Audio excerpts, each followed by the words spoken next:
এবং দেশের অবস্থা ছিল দেশের থেকে বাংলাদেশ থেকে 28 লক্ষ কোটি টাকা বাংলাদেশ থেকে পাচার হয়ে গেছে। ছাত্রলীগের সভাপতি 2000 কোটি টাকা সে বিদেশে পাচার করেছে। তৎকালীন প্রধানমন্ত্রী শেখ হাসিনা বলেছে আমার পিয়নের 400 কোটি টাকা মালিক। দেখেছেন না, পত্রিকা উঠেছে না? লজ্জা করে ওনার এই কথা বলতে, ওনার পিয়ন নাকি 400 কোটি টাকা মালিক। তাহলে ওনার যে বংশধররা শেখ পরিবার, ওরা একজন কত হাজার কোটি টাকা মালিক হয়েছে। এইভাবে বাংলাদেশকে পতন করে দিয়েছে। এক এসালম 7টা ব্যাংকের মালিক হয়েছে বাংলাদেশে। এটা কি শুধু এসালম মালিক হয়েছে নাকি পিছে বুবুরাও ছিল? বুবুরা না থাকলে একজন মানুষ 7টা ব্যাংকের মালিক হতে পারে? বাংলাদেশ থেকে টাকা নিয়ে সামিটে এই যে ফারুক খানের ভাই আজিজ খান, সিঙ্গাপুরের শ্রেষ্ঠ ধনীদের একজন, টাকা নিয়েছে বাংলাদেশ থেকে চুরি করে। এই অবস্থা ছিল অর্থনীতি, যার জন্য এখনো মানুষ অর্থনৈতিক ভাবে অত্যন্ত একটি খারাপ সময় অতিবাহিত করছে। মানুষের অত্যাচার অবিচার তারা এমন ভাবে করেছে, বিএনপির 600-র উপর নেতা কর্মীকে গুম করেছে, হত্যা করেছে হাজারের উপর, মামলা দিয়েছে লক্ষ লক্ষ মানুষের উপর। আমার উপর 14টা মামলা হয়েছে। একটা মামলা এমন ইন্টারেস্টিং, আমি তখন কাশিমপুর জেলে কারাগারে, আমার উপর মামলা হয়েছে আমি নাকি শাহবাগ যে পুলিশকে মেরে রক্তাক্ত করেছি এবং গাড়ি ভাঙচুর করেছি। আমি কিন্তু তখন কাশিমপুর কারাগারে জেলে, সেই মামলা আমাকে এখনো জামিন নিয়ে থাকতে হচ্ছে। এই ছিল দেশের অবস্থা। আয়না করে মানুষকে আটকে রেখে তাদেরকে দীর্ঘদিন যাবৎ গুম করে অত্যাচার অবিচার করা হয়েছে। আর সনাতন ভাইদের তাদেরকে রক্ষা করে রাখে।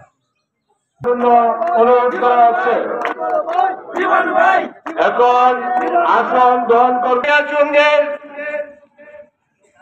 নয়নের মণি আমাদের সামনে উপস্থিত হয়ে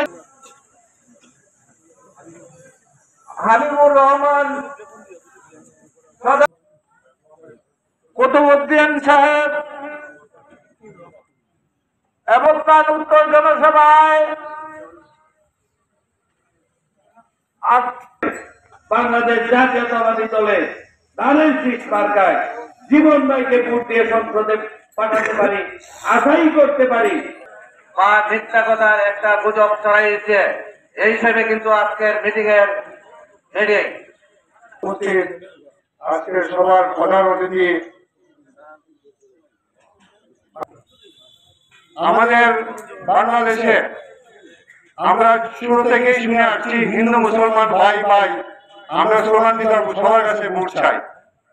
আমরা মিলেমিশে এই পর্যন্ত চলে আসছি, কিন্তু আমরা দেখলাম বিগত 15-16 বছর ধরে আমাদের হিন্দু ভাইদেরকে একটা বিশেষ দল, এখন বর্তমানে পতিত দল ফ্যাসিস্ট দল আওয়ামী লীগ, একটা ট্যাগ দিয়ে, সরকারের ট্যাগ দিয়ে মুসলমানদের সাথে একটা দূরত্ব তৈরি করার চেষ্টা করছে।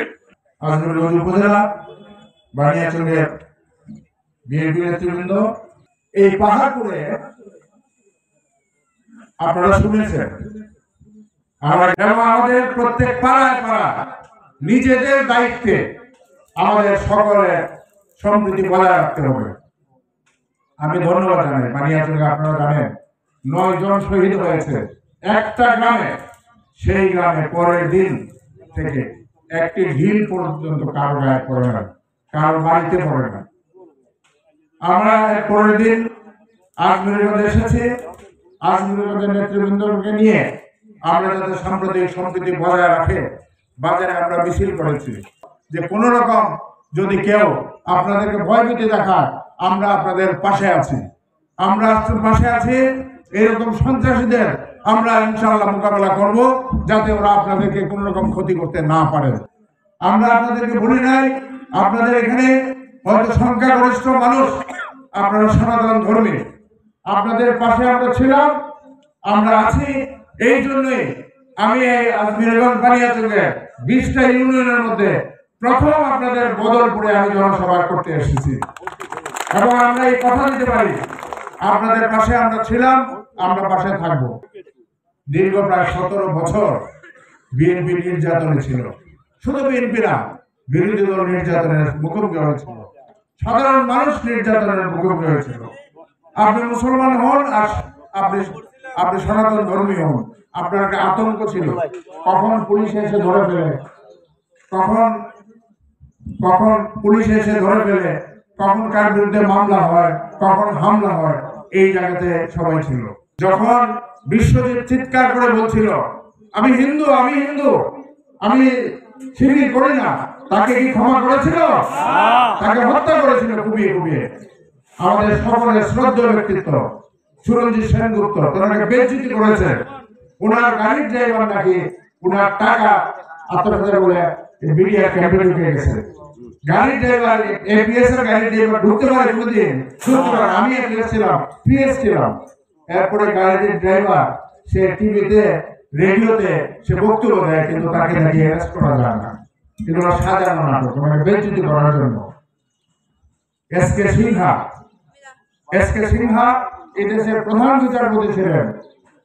এদেশের প্রধান বিচারপতি হলো রাষ্ট্রপতি প্রধানমন্ত্রীর পরের পর 3 নম্বর পদ।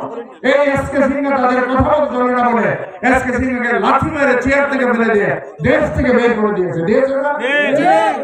ওরা যখন ভোট নিতে হয়, ওরা যখন সুবিধা নিতে হয়, সে আওয়ামী লীগেরা বলে যে হিন্দুরা আমাদের, মানে আমাদের সম্পত্তি। আপনারা কি তাদের সম্পত্তি? বললেন না।